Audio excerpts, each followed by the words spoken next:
You were able to get guys like Grant Cardone, Jordan Belfort, Ed Milet. How were you able to get such heavy hitters on the pod? Dude, it was a dream because I had to.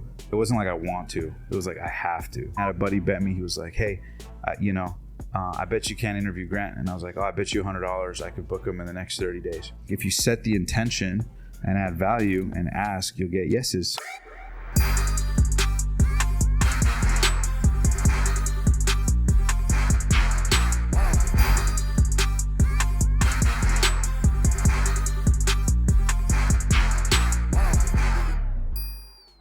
Welcome to the Digital Social Hour. I'm your host, Sean Kelly, here with my co-host, Wayne Lewis. What up, what up? And our guest today, Omar Elattar. Thanks so much for having me on. How's it going, man? Stoked to be here. Muhammad Ali. Yep, the greatest, bro. Greatest of all time.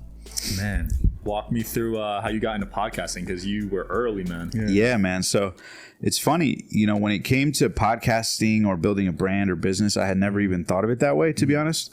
My whole plan initially was, I'll give you the short of a long story, but basically I was probably about 25 years old. I was working at Tesla at the time, and I was in a relationship, but I was in self-sabotage mode, right? I was smoking, I was drinking, I was like kind of lost in life, and I was successful at sales, but I wanted something more, and I didn't know how that would manifest or what to do, Right. I was into law of attraction, personal development. I was always fascinated by interviews and documentaries and, the greatest of all time. How did the greats become greats? But I don't know how to turn that into a career. I don't know how to turn that into anything. So when I was working at Tesla, the story goes, basically my ex-girlfriend at the time broke up with me. So I was devastated because here I was having all these dreams and ambitions, but I hate my job, hate my relationship, not in a good place. I met a life coach. I gave him $250 and he said, if life was perfect, what would happen next? He said, let's come up with a plan, let's design it. So I wrote down, I would have conversations with the most amazing people in the world. I would inspire millions of people. I would make millions of dollars. I would have a great team and have loads of free time. And it's crazy because I didn't know how that would manifest, but literally it was that day that we planted the seed with my coach. And he was like, well, if your dream is to do, stuff like that, why not do a podcast? And I was like, well, who would I interview? What would I do? And he was like, well, let's just start with one. So I interviewed a local guy, and then one turned into two, and then three, and then, here we are 150 plus later, and got to build a business and show off it. But It was kind of like I was in a rock bottom situation, and that was my dream to get out kind of thing. That's so always the words. That's almost everybody's Rock story. bottom. It's the words. Oh, the words. Yeah, the words. Yeah. Manifestation. Yeah, that's what he wanted. Yeah. And I think just being clear, Yeah, being super clear. even, I have an interview with Dr. Joe Dispenza coming up in Santa Barbara.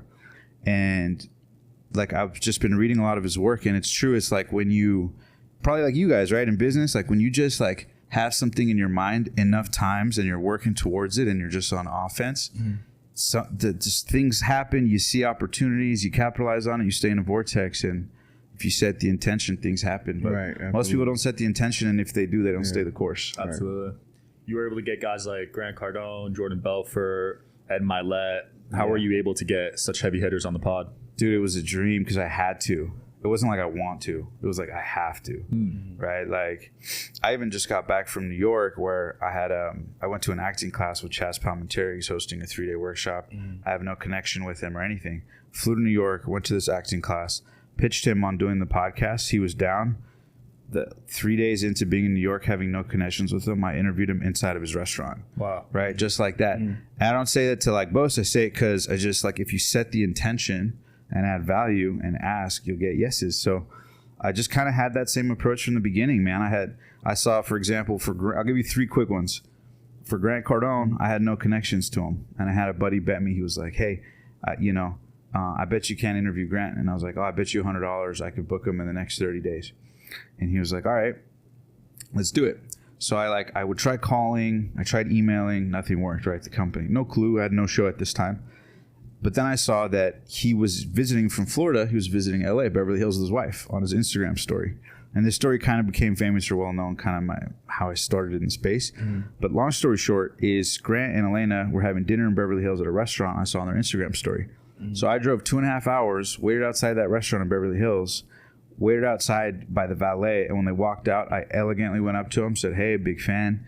I drove out here just to let you know I support the movement and what you do. I know it's a crazy question, but Do you have a ton of long form content that you want to turn into short form? Well, look no further than Opus Pro. This site's been a game changer for me as a podcast host. Check out Opus Pro in the description down below, 50% off. It's helped me make clips, it's helped me make them fast, efficiently, and some of the clips have gone on to generate millions of views. As you can see in the demonstration here, guys, all you got to do is type in a YouTube URL. Opus Pro will generate anywhere from 10 to 20 clips. You could play around with the color, text color, subtitle, font, do whatever you want to make it your own unique style. It even has subtitles, lets you play around with the text, lets you play around with the colors, uses advanced AI technology to generate clips.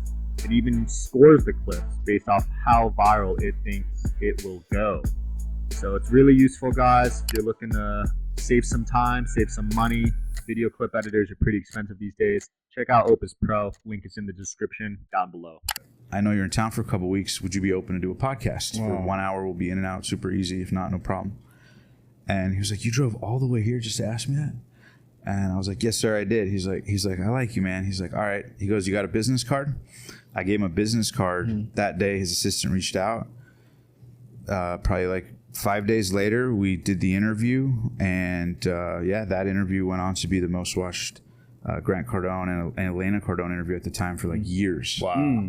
Yeah, so it was just like a lot of imperfect action, but I just had to make it happen, Yeah. That's legendary. What were the other two examples? I'm curious now. Creator of Hot Cheetos, which is funny. Shout out Richard Montañez. Disney, actually, I was just talking to him this morning. So Eva Longoria just produced the true story of the creator of Hot Cheetos, who's the janitor who worked at Frito-Lay. He pitched the idea of Hot Cheetos to the CEO of Frito-Lay. Long story short, ended up being this big time $1 billion product.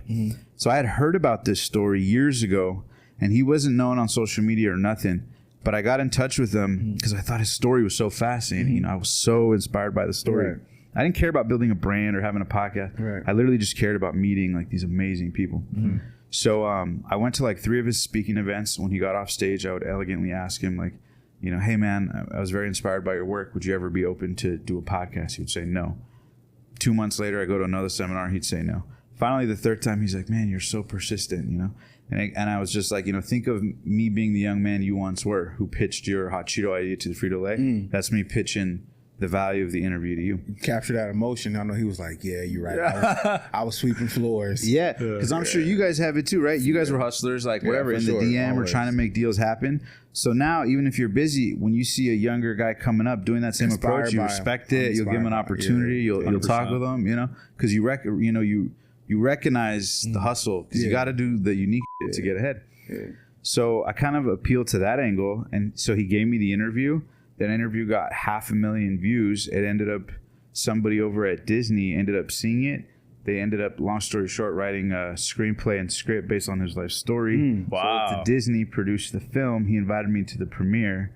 Eva Longoria produced it, and now he's talking to Eva Longoria today about potentially being on the show. So built a relationship. So it's like a crazy full circle. And the movie actually comes out today. So it's a Hot Cheeto movie. Yeah, the movie based on the story. It's called Flamin' Hot. And it's the first movie in streaming history. He actually just told me today, Bob Iger over at Disney, he agreed this is the first film ever in streaming history to be the first movie to be on Hulu and Disney Plus at the same time. And it's dropping today. It's called Flamin' Hot. I'm gonna check that out. I used to eat those for days. Man, I did too. In middle school, a bag a day at least. Oh yeah, Hot Cheetos. Oh yeah, dude, every girl loved them. Still to this day, Hot Cheetos I think it's the hottest brand out of all the Cheetos. Yeah, so in gas stations across the country, I saw a stat. It said that they're in the top 3 categories for sales in all stores in the U.S. 95% of stores.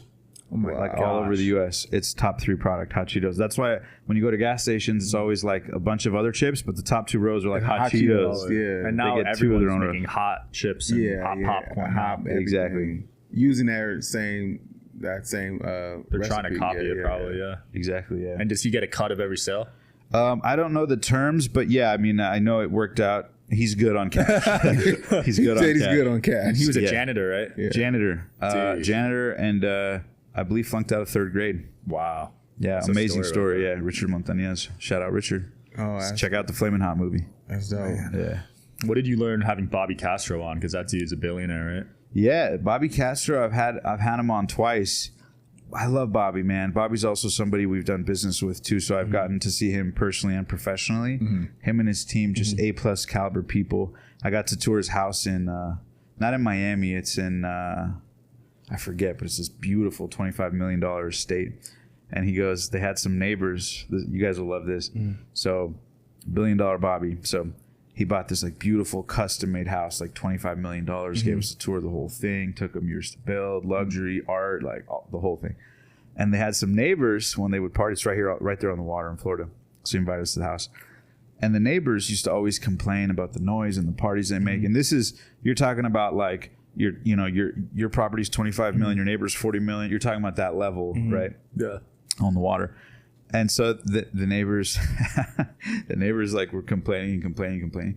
So they ended up actually buying that property. No way. And turning it into like a fun house for the grandkids. Oh, wow. What? Yeah. That's baller, bro. Yeah. Wow. That's what Drake did too, right? Yeah.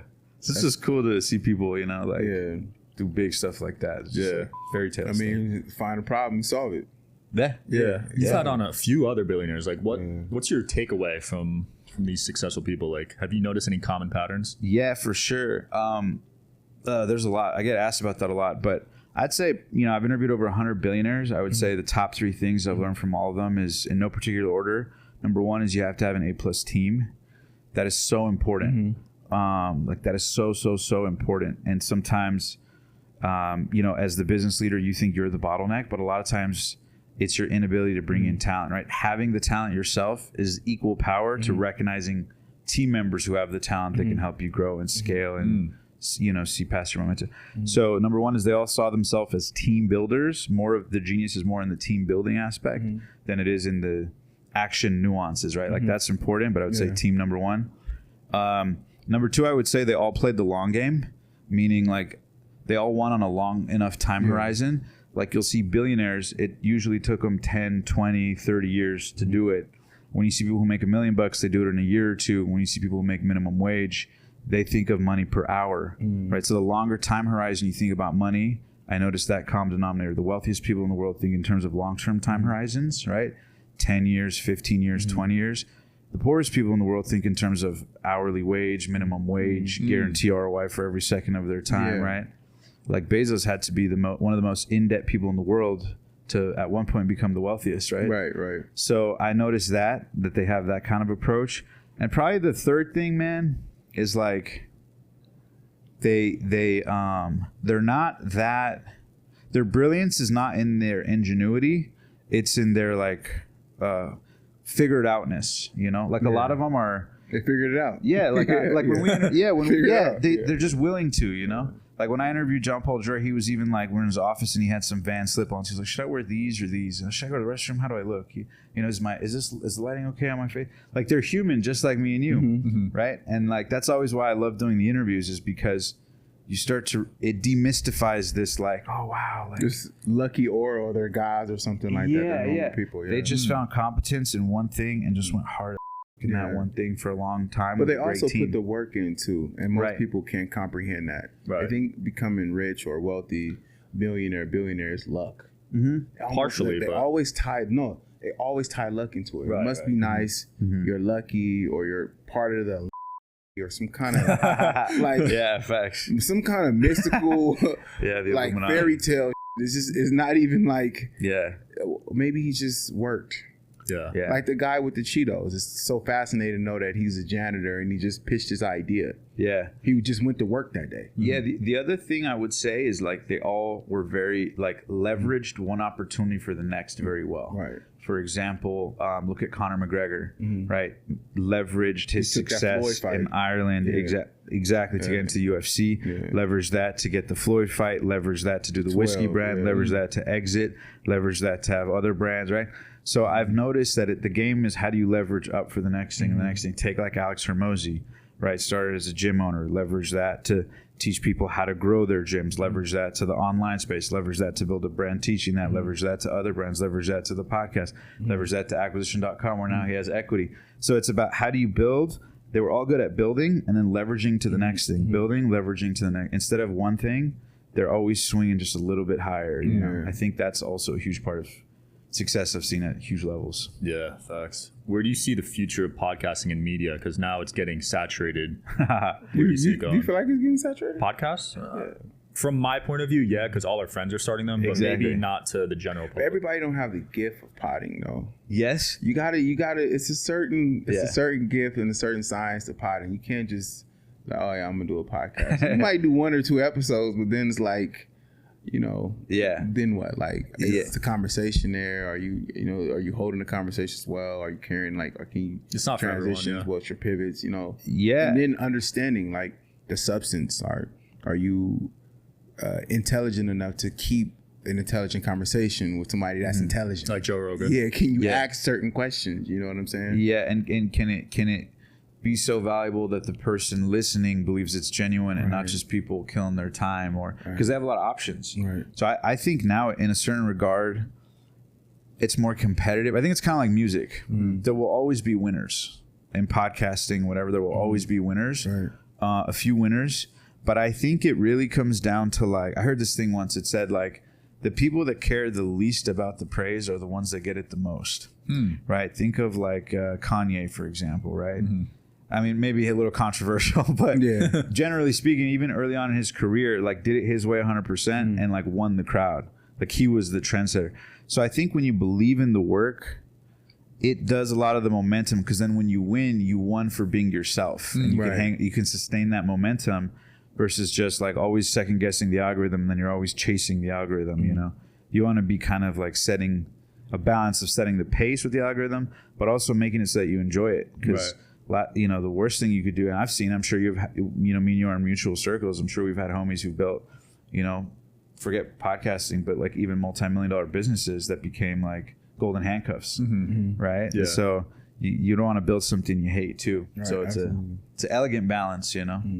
Yeah, it's definitely balance. It's going to be interesting. I enjoy it, to be honest. No, I do too, but great networking tool. Getting into it, I've come to realize that it's a gift. It's a gift. You gotta have certain things about you that you have to know how to do, when to do them, in order to be successful at potting, for sure. Yeah, and I think too, you have to find your style. Yeah, and I have a lot of my clients and friends who've like experimented a lot, and on YouTube, it's like I have found, for example, so interesting, honestly. Like if you really like open this up, a lot of people don't talk about this, but like, there's so much leverage by just having the right pieces, even if you're doing the right stuff. Like I'll give you an example.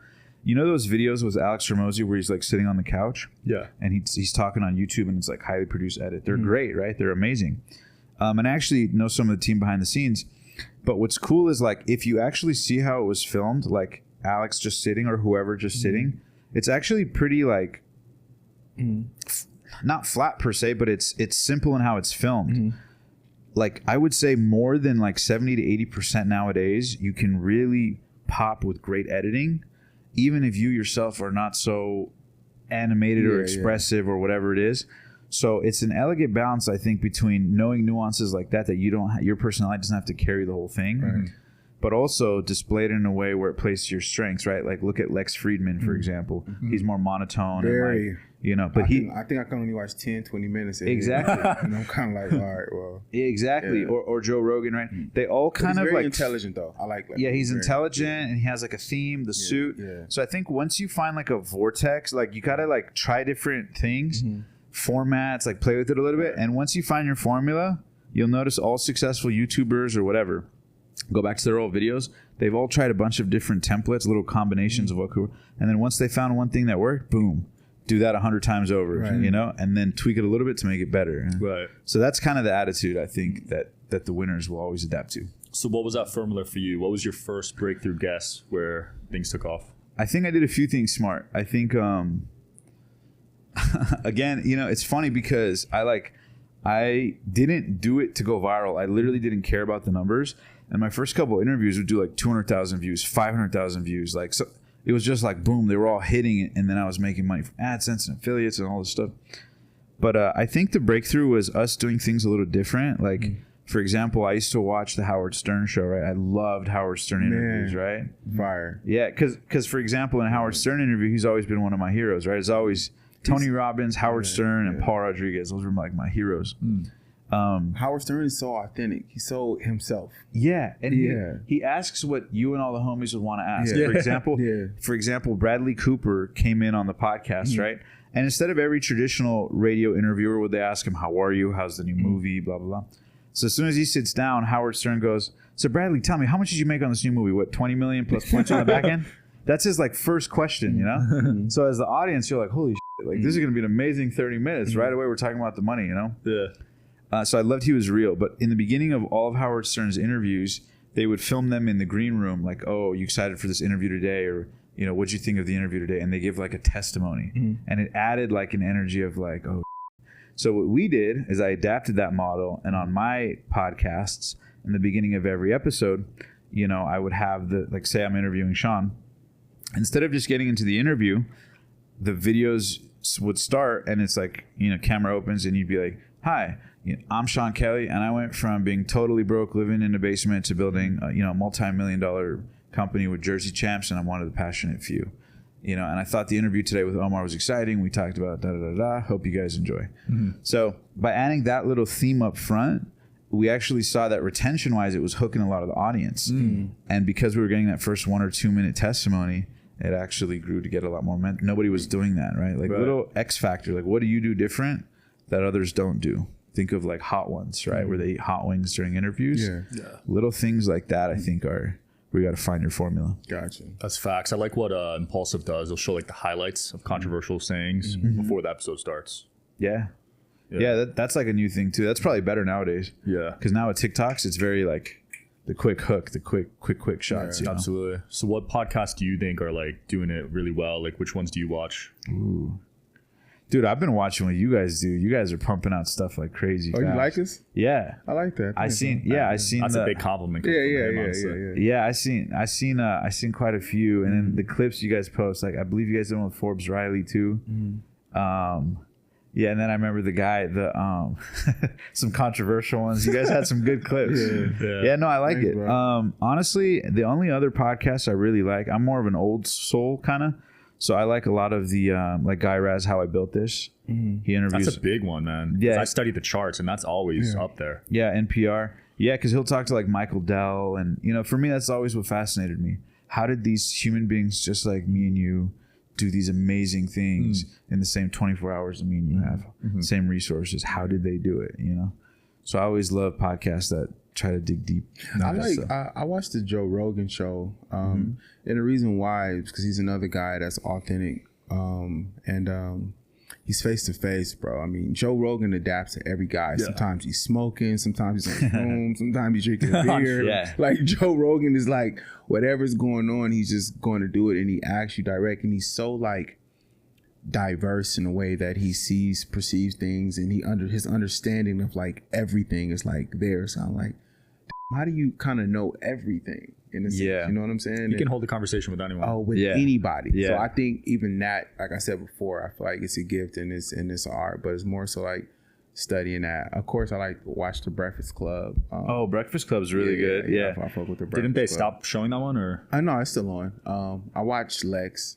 I watch his shorts. Yeah, I can't watch. I watch Lex. And then there's like him. There's also the what is it? The Nelk guys, the Full Send podcast. I like the Nelk. I rock with them, dude. Stuff like that because it's group. That's what I like about this too. Is you can bounce. I've always done like one-on-one interviews. But I actually like the conversational format. I think it opens it up. It makes it fluid. Makes the viewer feel like they're like the fourth person with us kind of thing. So you're thinking about adding a co-host then? What's that? You're thinking about adding a co-host to yours? I've thought about it, man, but I'm very particular about my stuff. I wouldn't be opposed. Because you have a certain personality type. You know, it has to flow. You have to know how to pod. Like you have to know how to. Exactly. And if you're going to invest time into a relationship or a type of content, that way you got to have a plan for it. You know, is this something that I could see longevity in? Is this like a season? Is it? Yeah, you got to think long term. I wouldn't be opposed to it, but you know, kind of like I said earlier, the right people at the right time. It got to be the right coach. Trust me. Yeah. We like to ask a lot of successful guests this. Where are you at mentally right now? And was there struggles along the way for you? Yeah, man, there was lots of struggles along the way. I'm actually in a really good place now. I find that a lot of times, it's like I think a lot of my best work and momentum has come when I gave myself permission to do what I wanted to do anyways. I'm sure a lot of us like procrastinate on decisions and then you do it and there's like a liberation in that, whether you succeed or fail. But I think that's always the hardest thing, man, is like selling yourself on, can I do this next thing? Should I do that?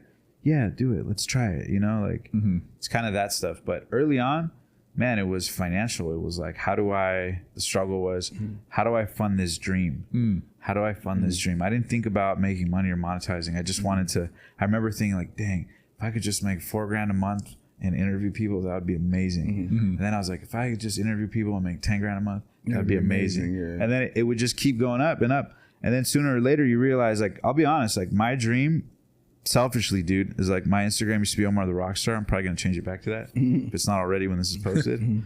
But I was always like, played the guitar in my mind. Like I wanted the rockstar life, right? I wanted to kill it at my craft. And so for me, the struggle was always like, how do I get paid to play? You know, how do I do something I enjoy with great people? My dream was like, how do I make $100,000 a month, have total free time, inspire millions of people, and go to the movies at noon with my girlfriend on a Monday while everyone's stressing. I can make 6 figures a month, right? That was my like crazy dream. And then when I had that happen, you're just like, oh, what next? What do you know, what's the next thing you do? And then sometimes we get into self-sabotage. You know, I've been there. I don't know if you guys have. I have. You know, so I think for me, the mental struggle has always been, what's the next thing? What's the next thing? Because sometimes when you aim for a goal, you might think you want it, get there and realize, that's not really what I wanted, right? Like, or you gave up like hanging out with family and now you make all this money and now your mom's not around or something. You know what I'm saying? So I think for me, it's as I get older, I try to go, is that really the goal? Like, what's really the goal? You know, more honest conversations with myself on what's next.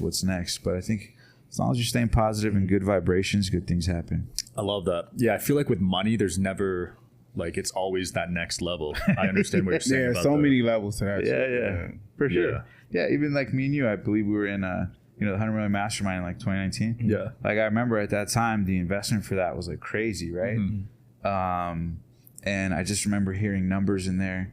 But I'm sure much like you, right? Like I'm sure with you, Jersey Champs, didn't you have that where you set a goal for like, maybe like $100,000 the first time, and then once you saw what's possible, it's like, yeah, it was $100,000 a year, then it was $1 million, and then once you hit that, your life doesn't really change. Like there's a certain amount of wealth where not much changes. Right. It becomes all relatively the same because you can pretty much do what you want to do. Yeah, that's really what it is. It's just a freedom aspect. Of, coming and going, eating what you want to eat, just freedom. And the more money you have, it's not like the more freedom you get. Yeah, there's a level. Yeah, there's a cap. Yeah, I think after like money. 30 G's a month, honestly, like it's, for me at least, it was like you could do whatever you want. And then after that, it's just about how much excess capital do you have to invest in other stuff. Yeah. Facts. Right? Like diversifying. Yeah. Like if I could eat at nice restaurants, stay where I want, hang out with good friends, wear what I want, dress what I want, do whatever. Okay, that's not that expensive. It doesn't cost crazy millions of dollars to do that. But can you invest in one property or 5 properties? Can you afford $100K here, $500K here? Could you know what I mean? Could you, that's kind of where the next level beyond your need, your hierarchy of needs, kind of like, you're thinking about long-term investment kind of money. 100%. Man, what's next for you? This was super exciting. Yeah, bro. Just doing more of what I love to do, I had an expression when I started that said, if I wouldn't do it for free, I wouldn't do it for a fee. So, I wasn't making money then. I was making a little bit of money. I've grown and made some money. So, I did it for free. So definitely going to not stop doing it now. I love it. I love to do it, man. I love to tell these stories, and, building a podcast and show brings great relationships, business opportunities. So yeah, man, I don't worry too much about the saturation or anybody else. I just kind of do my thing, and on a long enough time horizon, I think if you do the right things that are aligned with you, the right things happen. Absolutely. You've already proven it. Not a lot of people last this long in the podcast game. Nah, I think we heard 7 episodes? It was the max. People don't do more than 10 or something, right?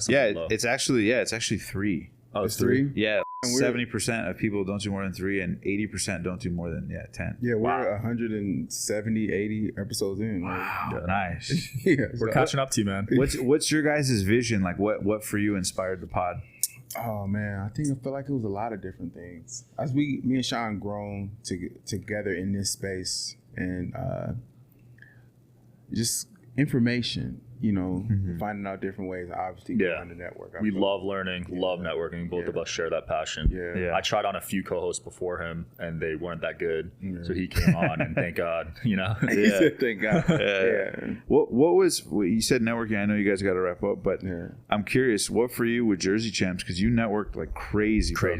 I even have DMs going way back years ago, and I was like, man, I had always seen you all over the place. But what was your approach to networking at that time, dude? So for Jersey Champs, it was pretty simple.